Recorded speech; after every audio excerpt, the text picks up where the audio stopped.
श्रीराम.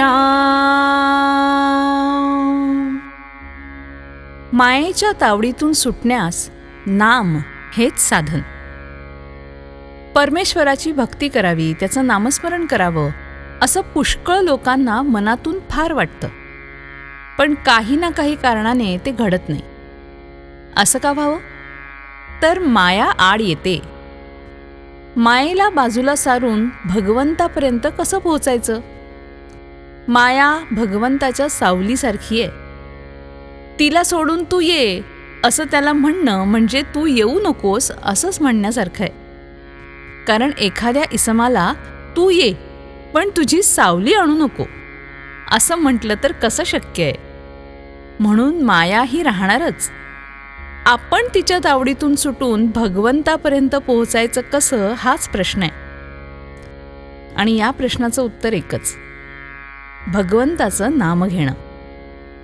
नामानेच मायेच्या तावडीतून सुटून भगवंतापर्यंत जाता येतं.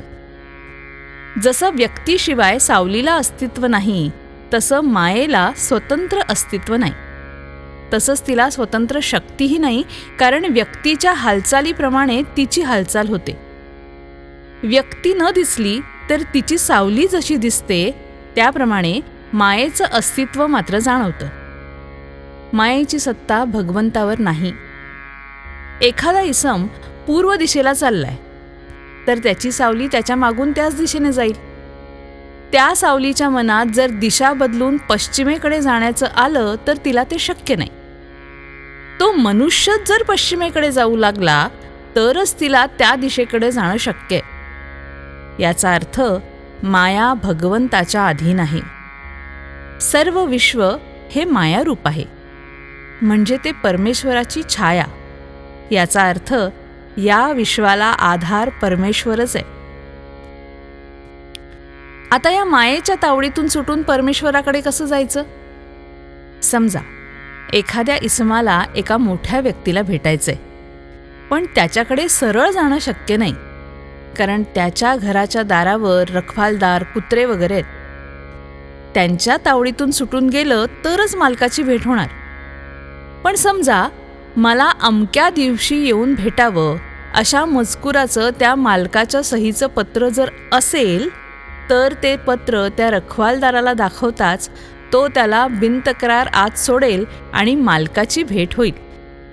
तसंच भगवंताचं नाम म्हणजे भगवंताच्या सहीचं पत्र जर आपण घेऊन गेलो तर मायारूपी रखवालदार ती सही पाहून आपल्याला आत सोडेल आणि मग भगवंताची भेट होईल.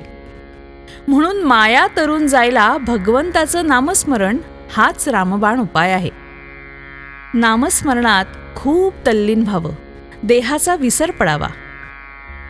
देहबुद्धी विसरून नाम घेणं हेच निर्गुण होणं आहे. भगवंत जर कृपण असेल तर तो नामभक्ती देण्यात आहे, म्हणून त्याला आळवावं आणि तुझ्या नामाचं प्रेम दे हेच मागावं. बाकी सगळं देईल, पण हे नामप्रेम तो फार क्वचित देतो, म्हणून आपण तेच मागावं. रामाचं अनुसंधान नित्य ठेवावं आणि आनंदात राहावं. श्रीराम.